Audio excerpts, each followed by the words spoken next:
चलिए इस क्वेश्चन का सोल्यूशन हम देखते हैं। ये a के नीचे यहाँ पे 2 था और a के ऊपर यहाँ पे स्क्वायर भी है। ये क्वेश्चन है, इसको प्रूव करने के लिए हम इसकी लेफ्ट हैंड साइड को कंसिडर करेंगे। ठीक है, तो यहाँ पे हम लिख देते हैं consider left hand side of the given question. तो लेफ्ट हैंड साइड है साइन ऑफ इंटीग्रेशन और square root of constant square minus variable square. देखें, जब भी आपके पास, अभी प्रीवियस स्लाइड के ऊपर मैंने आपको सब्स्टिट्यूशंस दिखाई थी टेक्स्ट बुक के पेज नंबर 135 के ऊपर।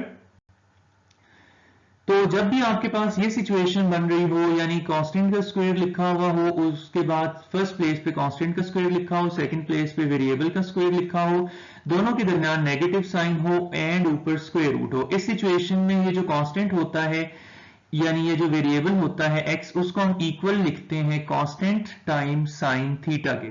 थीटा या t कोई भी न्यू वेरिएबल यहां इन्वॉल्व करवाया जाता है। ठीक है, तो यही वाली सब्स्टिट्यूशन हम लगाते हैं यहाँ पे तो इसको हम यहां लिख देते हैं कि we are going to put variable is equal to the constant time sine theta.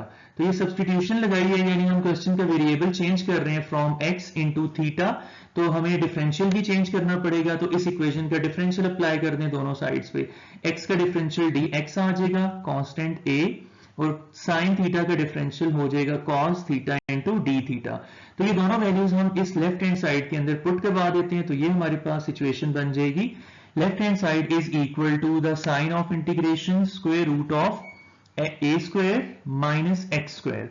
तो देखें, x की जगह x की वैल्यू पुट हो जाएगी, x will be replaced by a sine theta, और इसके बाद यहां पे dx will be replaced by a cos theta into d theta, a cos theta into d theta. अब हमें इसको जो है सिंप्लीफाई करना है फर्दर।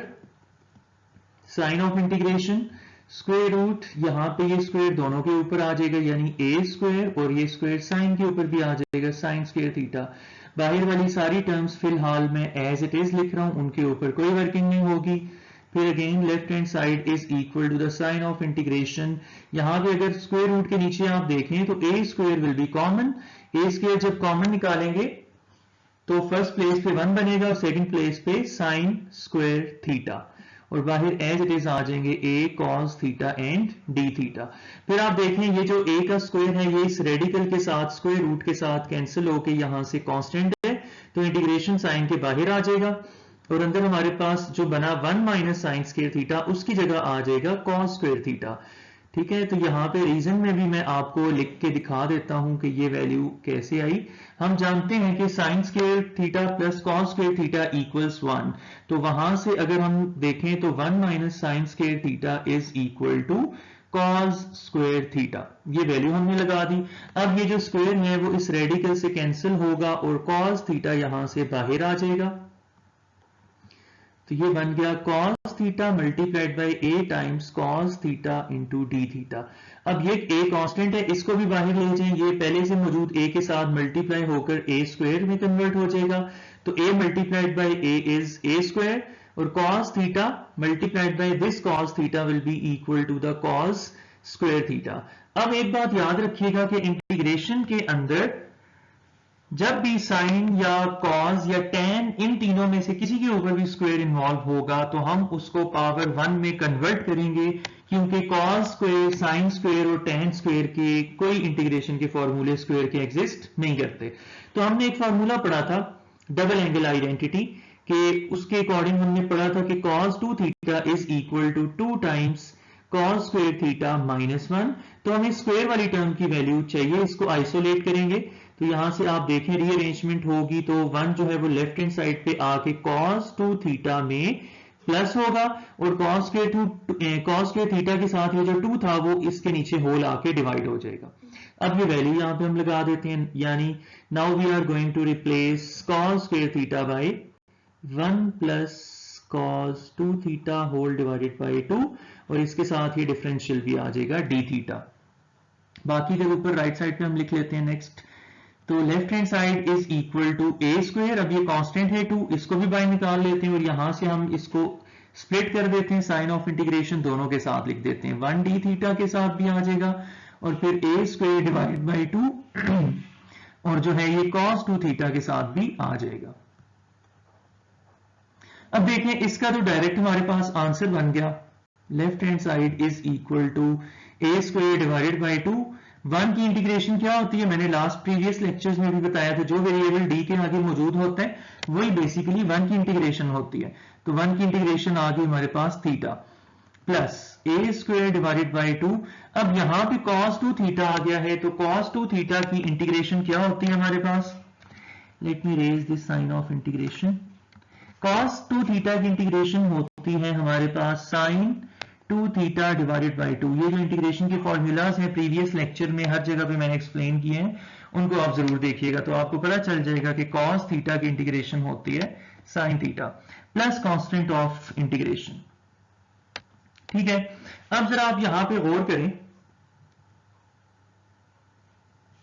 कि हमारे पास sin 2 थीटा जो है इसका क्या फॉर्मूला होता है। साइन थीटा हमने पढ़ा था, डबल एंगल फॉर्मूला है कि sine two theta is equal to 2 times sine theta into cos theta. तो ये तो हो गया, नीचे 2 2 4 और बाकी sine 2 theta is equal to 2 sine theta cos theta. ये डबल एंगल फॉर्मूला जो फर्स्ट ईयर में आपने पढ़ा था वो हमने लगा दिया।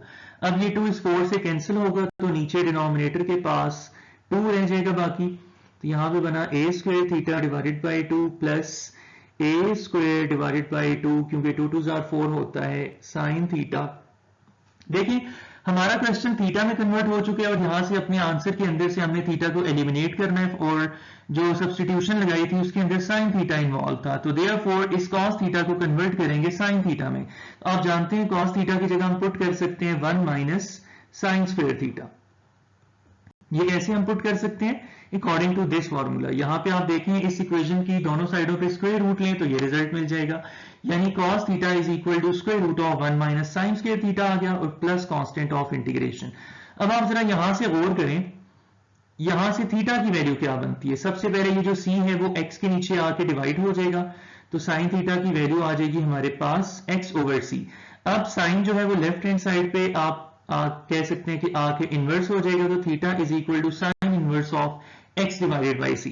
तो ये जो थीटा है इसकी वैल्यू हमें मिल गई यहाँ पे कि sign inverse of x divided by c, यानी कि c हमारे पास a है ना, इस क्वेश्चन में कांस्टेंट a है तो यहाँ पे a आ जाएगा मेरे पास।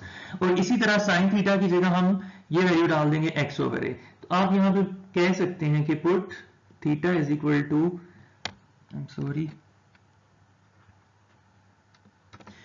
Put theta is equal to sine inverse of x divided by a, and वहीं से हमने देखा कि साइन थीटा की वैल्यू क्या बन रही थी, sine theta is equal to x divided by a। तो इन सारी वैल्यूज के साथ हमारे क्वेश्चन में जो लास्ट इक्वेशन हमने छोड़ी थी लेफ्ट हैंड साइड, उसकी ये फॉर्म बन जाएगी a square divided by 2, theta की जगह आ जाएगा sine inverse of x divided by a, फिर आगे plus a square divided by 2, sine theta की जगह मैंने बताया कि आ जाएगा आपके पास x ओवर a, फिर square root 1 minus sine square की जगह आ जाएगा x square divided by a square. अब यहां पे आप देखें जरा कि ये एक, ये एंगल का जो है a है ये तो कैंसिल नहीं हो सकता बाहर किसी के साथ। यहां पे आप देखें जरा ये वाला जो a है वो इधर इसकी एक पावर के साथ कैंसिल हो जाएगा, तो बाकी हमारे पास ये रिजल्ट बनेगा a square divided by 2 multiplied by sine inverse of x divided by a plus x divided by a, और यहां अंदर आप एलसीएम ले लीजिए तो ये आ जाएगा a square minus x square divided by a square. तो एट द एंड ये जो डिनोमिनेटर में स्क्वायर है a के ऊपर, ये वाला इस रूट के साथ कैंसिल होगा, न्यूमरेटर में कोई स्क्वायर कैंसिल नहीं होगा, तो हमारे पास फाइनल आंसर जो रिक्वायर्ड प्रूफ था वो यानी कंप्लीट हो जाएगा। तो final answer will be a square divided by 2 multiplied by sine inverse of x divided by a plus x divided by, देखिए एक a ये पहले से बाहर मौजूद है, दूसरा ये स्क्वायर रूट से बाहर आएगा तो ये दोनों मल्टीप्लाई होके a इंटू a स्क्वायर बन जाएंगे, और यहां पे हमारे पास बाकी रिजल्ट आ जाएगा a square minus x square, और साथ ही कांस्टेंट ऑफ इंटीग्रेशन भी था जिसे हम प्रीवियस स्टेप्स में भूल आए थे। तो यहां पे आके हमारा ये रिजल्ट हुआ प्रूव्ड।